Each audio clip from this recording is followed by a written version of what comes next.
Hello, everyone. This is Cass from Mad Alchemy Comics, and today I'm here to bring you a series that I'm working on called What Ifs. So, the purpose of What Ifs is to work on my character interactions as a writer.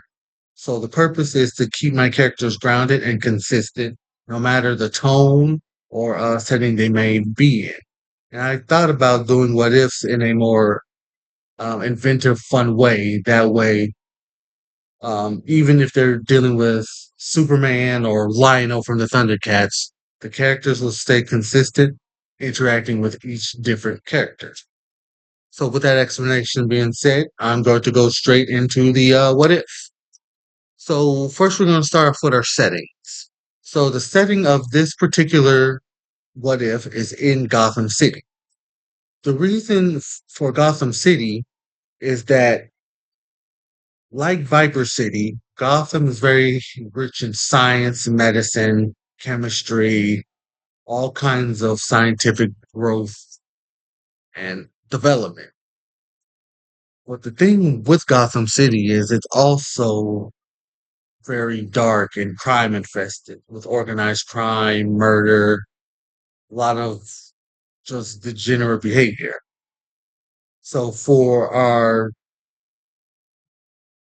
quad team of the Westbrook siblings, Gotham is the perfect place to start to research Black Hat alchemy and how to keep it from distorting a possible future where alchemy can benefit the world. So this now goes into our plot of the story. So it starts off one afternoon where Michael is reading through their father's diary. Reading through it, he constantly sees the concerns that he has with Black Hat alchemy, knowing that this is one of their main missions and to try to keep this dark form of alchemy from taking over. In his one of the entries of his diary, he gets a big name of a place, and that place is Gotham. Now, as he's doing his research into Gotham City, he knows that it's like Viper City and that it's very technological sound. But as mentioned before, Gotham City is very heavy in corruption and dark behavior and organized crime. So Michael does get the idea that this is a perfect place to go to see what the source of blackout alchemy is and why it's going through this big insurgence and how to better control it. So he gets with his four siblings, his other three siblings, and they take a trip down to Gotham City, utilizing their credentials as specialists. They go into the GCPD and they begin to explain their case and um, talk about what they've heard about the city and see if they can better help. Now, as they explain, they begin to hear certain legends of a certain dark vigilante who tries to also figure out how to better control this dark behavior.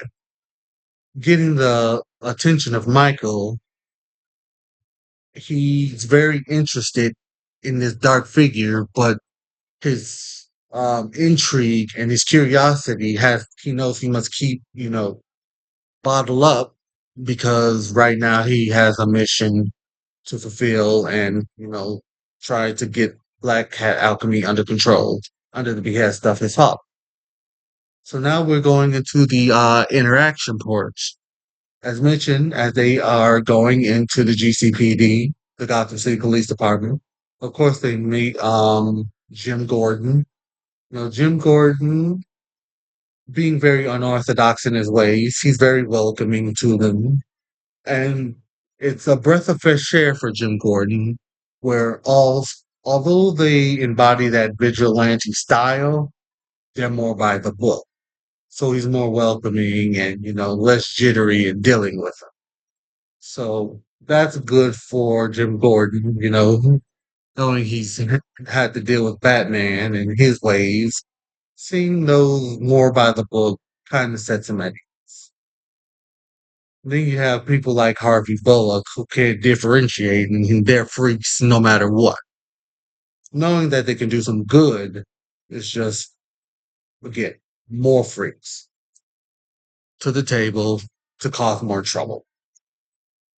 So in the police department, you I guess that would be the big consensus of a split, more Batman freaks getting in the way.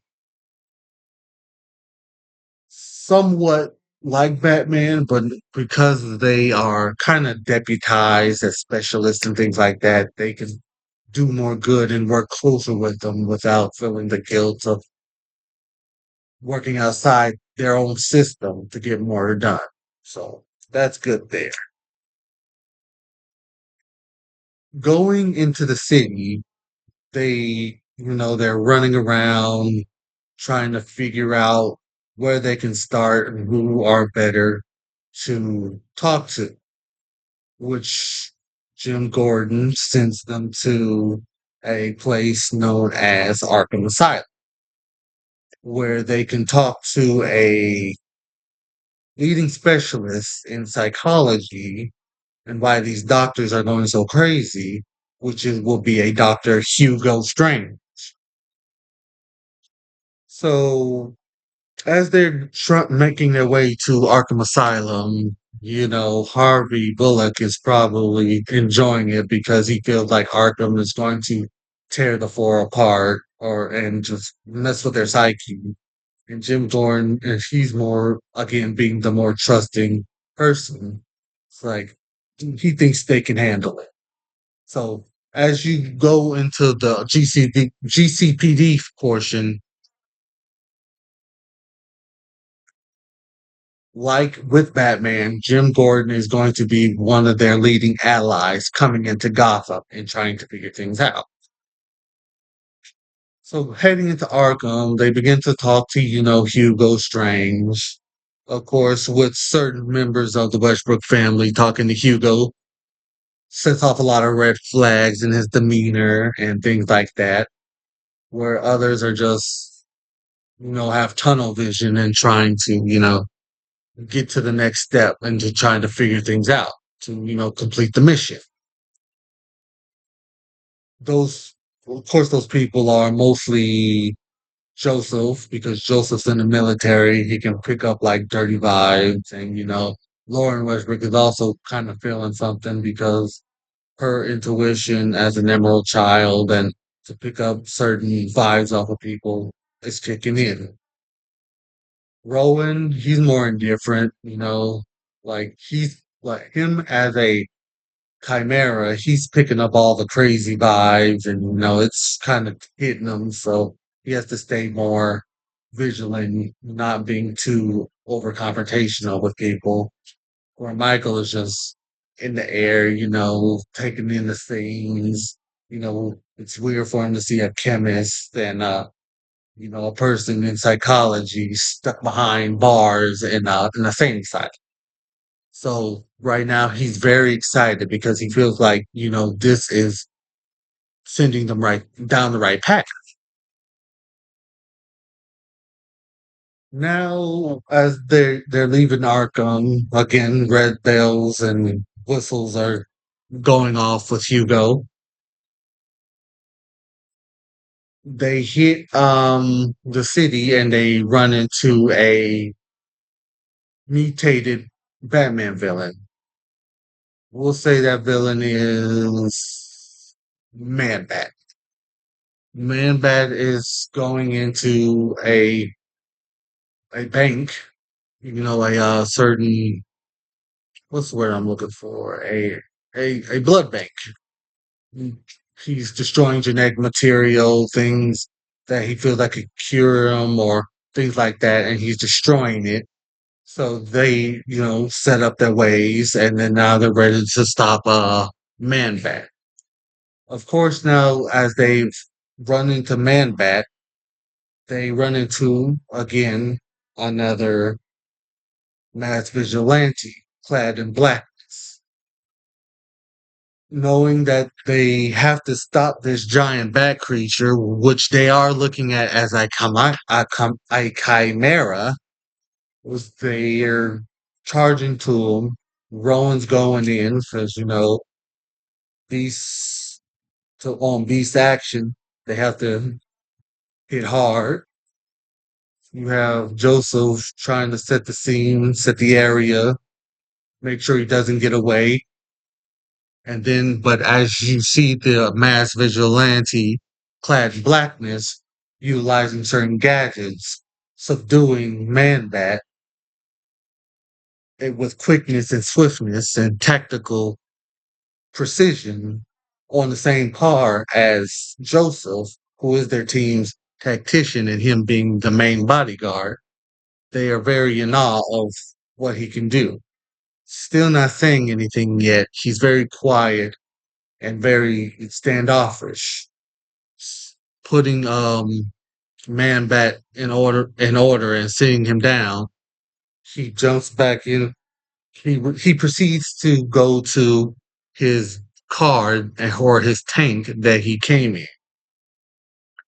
Michael, again, glad that he ran into this person, reaches out to try to get information. But as he stares him down, he jumps in and drives off as the GCPD come in. Now, with Jim Gordon there, Michael immediately begins to question Jim on this dark figure. Now, with his own worries kicking in, but kind of with a relief, he tells him about the legends of the Batman and things like that.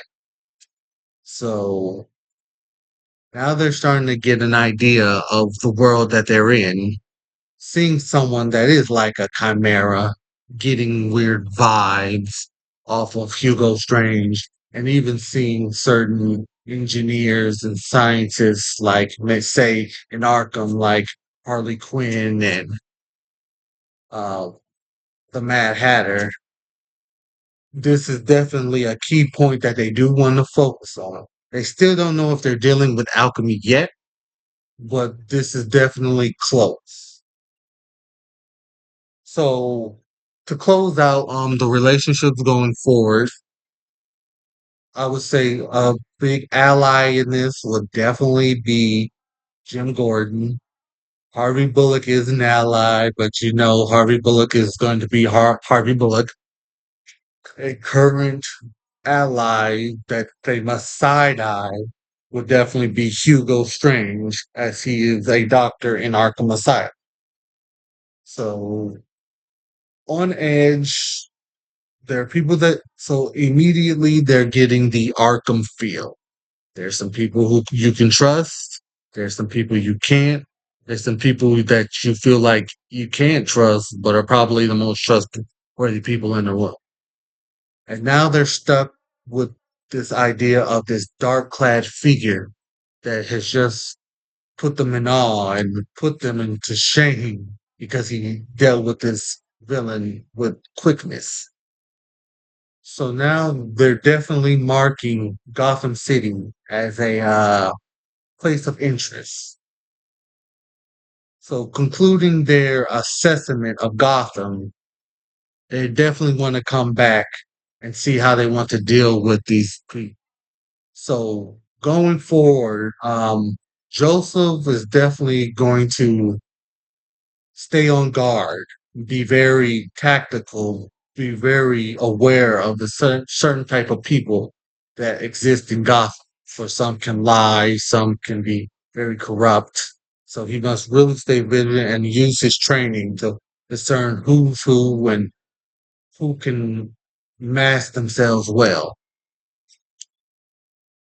Lauren will be the same way, but again, her being a doctor, she's going to be more questioning. She's going to use her abilities as an emerald child to get vibes off of people and to see like who really can, who really is the best liar, who that she'll be better at it than Joseph, but as time goes on, things will be well. Rowan, him being a pharmacist as well, he's definitely going to play more of the muscle of the group.